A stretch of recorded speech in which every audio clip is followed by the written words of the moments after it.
Morning all, here's a little video about our organic pork production. We're up in Talbot Hayes, which is one of our top fields, on, it's the end of October. And it's been raining quite a lot, so we are currently at pretty much peak pig on the farm. So we fluctuate between numbers of pigs on the farm. So I thought I'd do the video now, because it shows the kind of level of destruction that we have here, but also all the various sort of stages and what we do with them. I am just going to scan round. We, at this time of year, during the winter, autumn and winter and early spring, we use the pigs as bioengineers. So that's a glorified way of saying that they make a horrible mess, and we have these sacrificial paddocks. So this is an acre. They've been here for a couple of months on some of these patches, and then off in the distance less time. And we will use this as a process of renewing the herbal ley throughout the field. So they'll trash it in the winter and up until midwinter, and then as soon as we can get on it in February, we'll level it all off and reseed it. First of all, with a diverse grazable cover crop, which we get from Cotswolds, which will grow through the summer, and the sheep will graze that and they'll love that. And then towards the end of the summer, we mow that off and power harrow across it and reseed over the top of that with a 4-year herbal ley, which we have done down the bottom on 2 occasions, and we're really happy with the way that's worked. So we go from this, which is definitely damaged land from keeping pigs throughout the year, through to paddocks, which now I've counted more than 30 species of plants growing down in the paddocks at the bottom. So that is stuff which is reseeded from the grazable cover crop, also from the herbal ley, and wee seeds, or wildflowers as we also like to call them, growing up from the seed bank. So the pigs, first up we have these 4 boys here. So they are kept well separate from their sisters, who are here for obvious reasons. They're teenagers, anything could happen. And they're going to be going off to the abattoir. We'll sell them as wholesale carcasses to our friends at the Salt Pig. They'll be going at the weekend. This little lot here have just been weaned. So they're called weaners. Not that brown thing is a dog. You might have noticed that. She's a very naughty dog. So those weaners are from a single litter. They are about 8 weeks old. And the 5 girls, the gilts, will be collected today. In fact, this is why I'm doing the video now. So we will be selling them onto the Apricot Centre down in Devon, which is an organic farm. Here we have the rest of that litter. They are nearly finished. We'll be keeping them till closer to Christmas. So that'll be the Christmas pork. That's all the finished gilts. They will be delicious, guarantee it. That's the train. And then as we go along, the animals have been on the ground for less time, so there's more grass. Here is one of our sows. We run 2 sows and 1 boar now. This one is called Thistle. They both have names. She's having her breakfast. She recently, just last week, had this litter. I don't know whether you can see this. Look at them. Oh, there we go. So you notice that they're all different colours and spottinesses. And the reason for that is because we used to use artificial insemination. We would buy in semen from Northern Ireland, from rare breeds. So we started off with a kind of Gloucester Old Spot type pig, which is pink and spotty, and we crossed them with Berkshire, which are the black ones, Duroc, which are ginger ones. I think we crossed at one point a large black a large white, just because they didn't have anything else. And what else was there? Yeah, I think that was pretty much all that we crossed in at that time. And then we realised that our sows weren't quite fat enough. They didn't hold their weight well enough when they are nursing their piglets.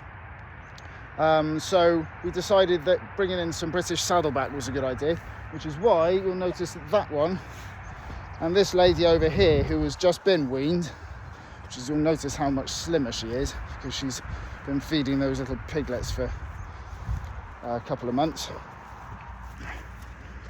So yeah, British saddleback crosses. And we have our boar, who is a Berkshire cross. There he is. He's a good boy and does a good job.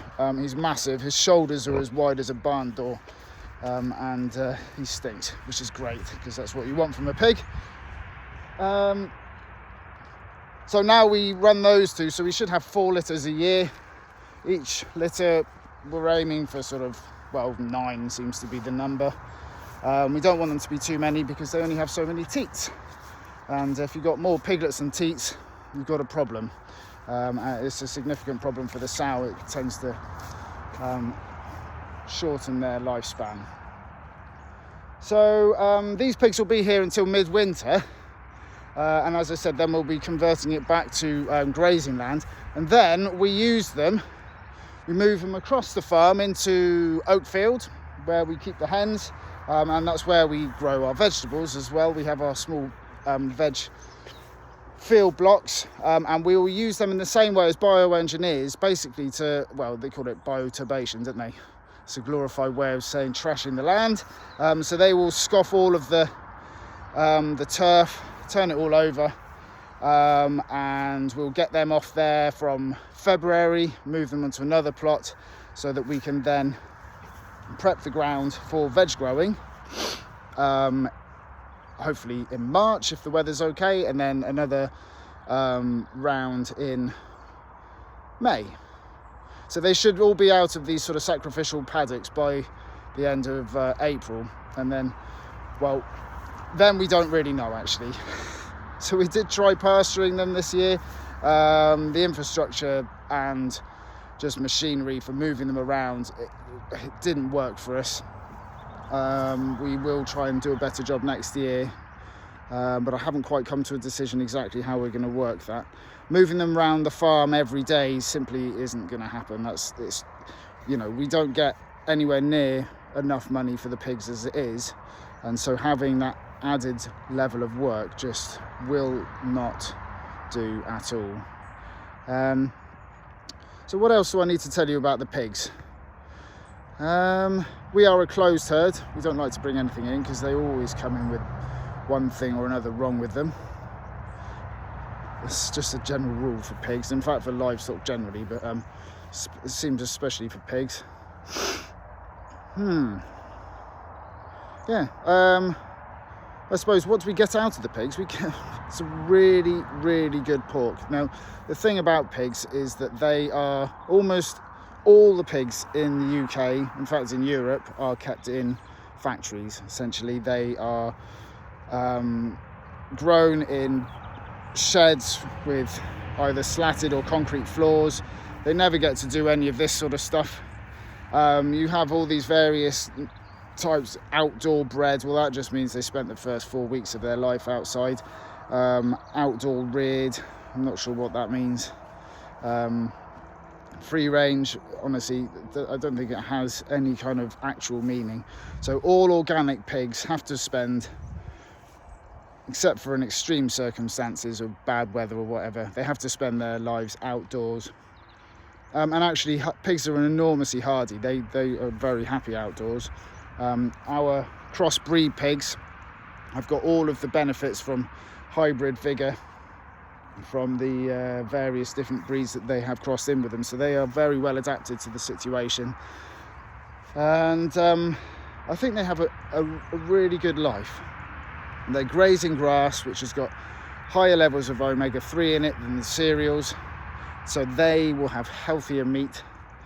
They've got a nice layer of fat, so they actually taste of something. They don't dry out so much when they're cooked, and We make our own sausages with really the bare minimum of ingredients, because we're not storing them on a shop shelf. They don't need to have 15 antioxidants and various other preservatives. They don't need any of that. So they have salt, they have rusk, and the reason why they have rusk is because it absorbs the fat, and the fat is where the flavour is. Otherwise all of the fat will just dribble out the bottom of your sausage and into your pan. So rusk is there for a reason, it's not just padding. And then it's herbs and spices. So you really just can't get any better than that, in my opinion, anyway. They do bang, I'll give you that, especially the apple ones. They tend to explode a little bit, but that's why they're called bangers. What else can I tell you about our pigs? We love pigs. We wouldn't do it if we didn't, because there's absolutely no profit margin in pigs. Mostly because there's the train again, there's a lot of trains. Mostly because of the factory farming, and people simply don't value the product that comes from pigs. They don't realise how intelligent they are. You know, easily as intelligent as dogs. People have quite a lack of understanding as to how the majority of pigs in this country and around the world are kept, and how inappropriate it is for them. And I think that's really sad. So in spite of the fact that we don't make any money from these animals, we will continue, because we think it's really important that people have access to happy pork in our locality.